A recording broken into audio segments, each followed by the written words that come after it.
plaisir de vous retrouver, amis internautes, bonjour et bienvenue.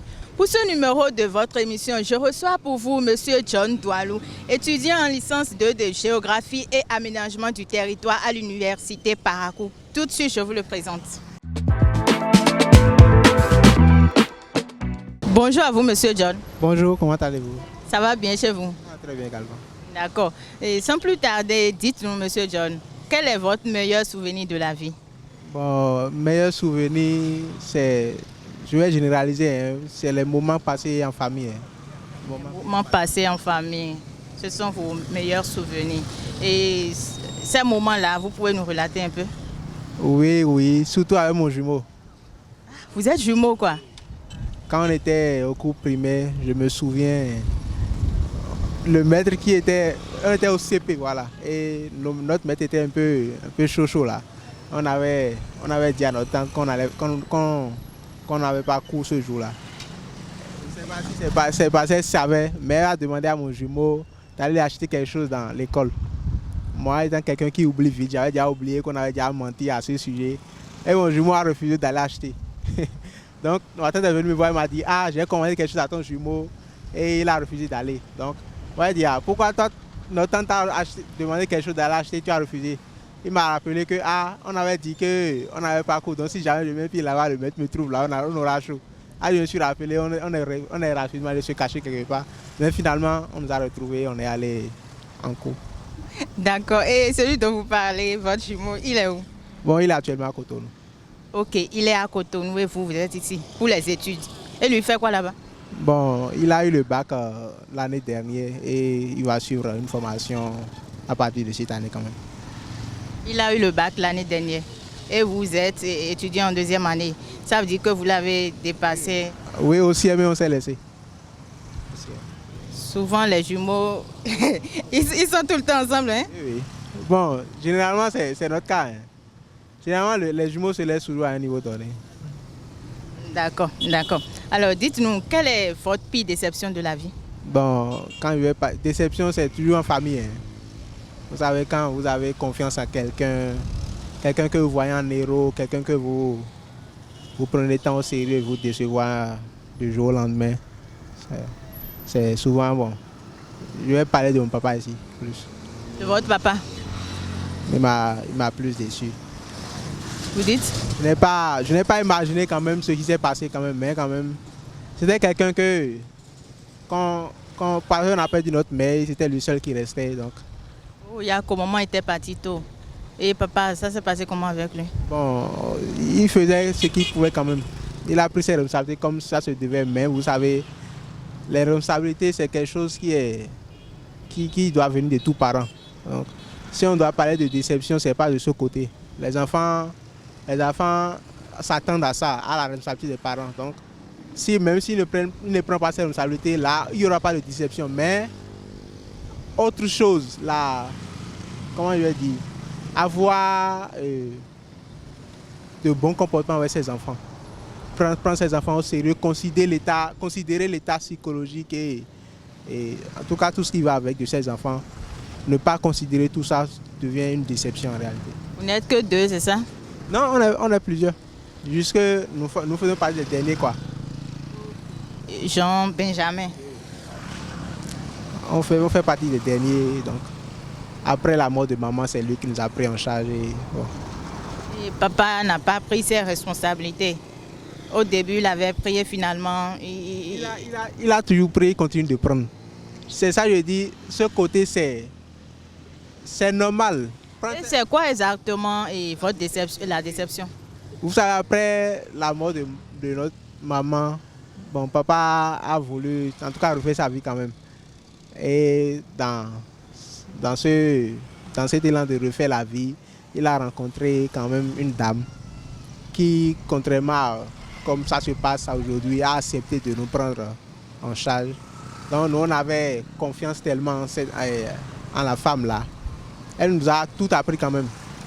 Si aujourd'hui je suis loin de mes parents et je vis bien avec mon comportement, en tout cas je vis à l'aise, c'est grâce à elle. Donc, quand vous voyez votre papa qui maltraite cette dame comme ça, je pense que j'ai été vraiment déçu.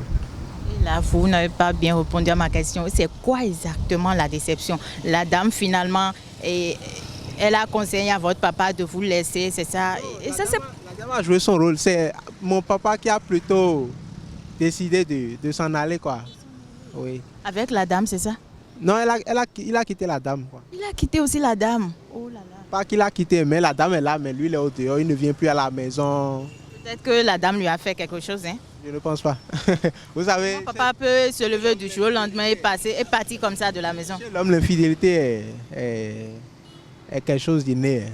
Alors, quand même, bon, je dirais que c'est parce qu'on était enfant qu'on n'a pas compris. Maintenant que j'ai grandi, j'ai compris que l'infidélité est innée, ça peut arriver à tout le monde. C'est inné. Quand même, en ce temps, j'ai été déçu quand même. Et les conséquences, ça a frappé, ça continue de frapper toujours. Alors, quel a été votre pire regret de la vie? Oui, j'ai récemment fait une rencontre là. Rencontre? Oui. J'ai fait une rencontre avec une camarade d'amphi. Donc, je dirais que tout ce qui s'est passé après cette rencontre, avec tout ce qui s'est passé, je dirais que c'est un regret pour moi de l'avoir connu. En quoi c'est un regret? Bon, on aimerait savoir. Vous savez, moi, mon éducation ne me permet pas certaines choses. Vous savez. Même de faire sortir certaines paroles. Ouais. Mais avec elle, j'ai eu à faire ce genre de choses. J'ai eu à faire certaines choses que je ne me considérais pas le faire avant.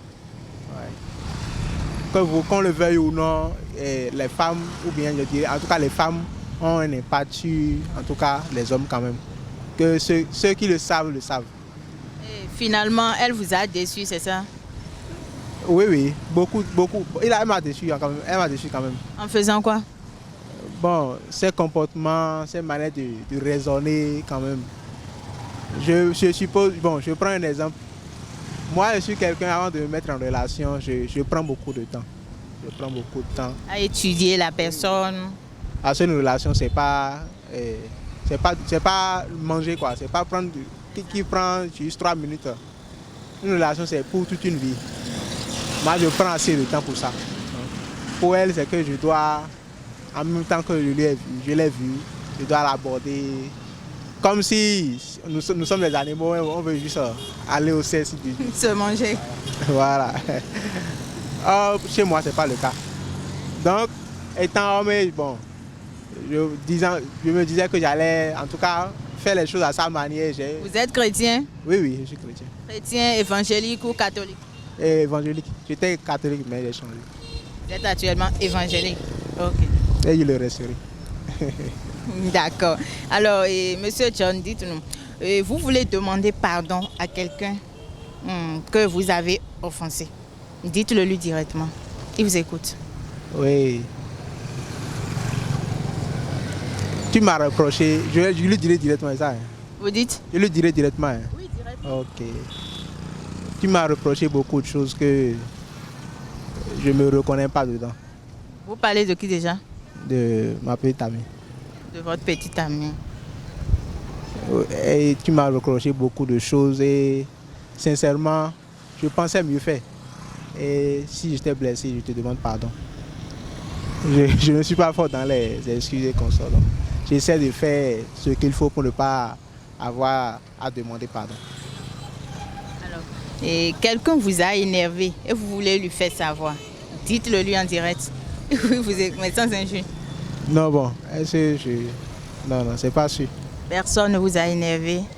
Vous êtes sûr là? Oui, très sûr. Oui. D'accord. Mais à la place de ça, je dirais un mot.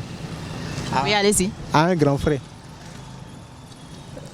Quand on dit que l'argent révèle le vrai visage des gens, mais je pense que tu devrais plutôt mettre de l'eau dans ton vin. Parce qu'on se connaît depuis petit.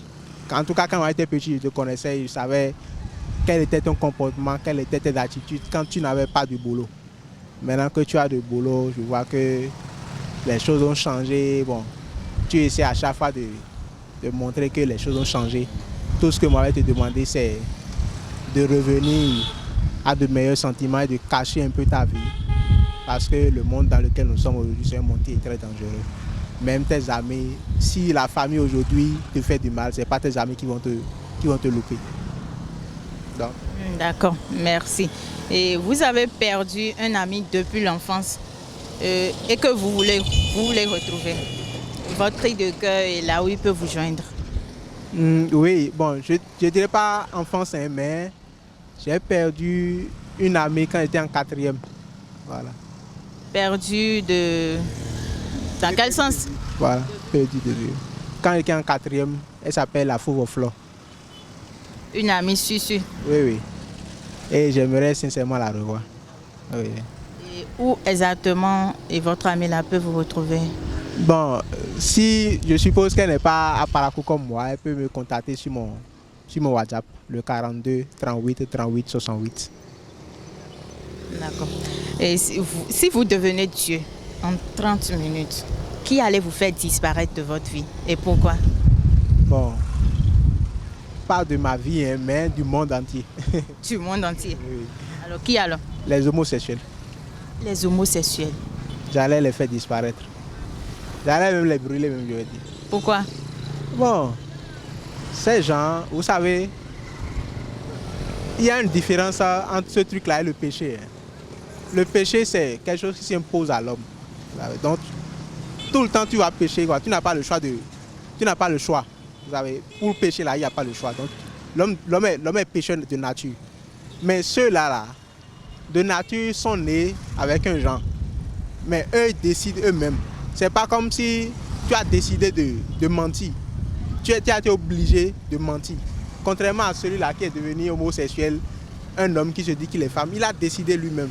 Ça sort du cadre du péché, c'est plus pardonnable. On ne pardonne pas. Vous connaissez quelqu'un? Mais bon, pas de façon spéciale comme ça, hein, mais j'en connais plein qui sont... si je prends notre célèbre Chocolate là, par exemple. Vous la connaissez? Oui, je la connaître.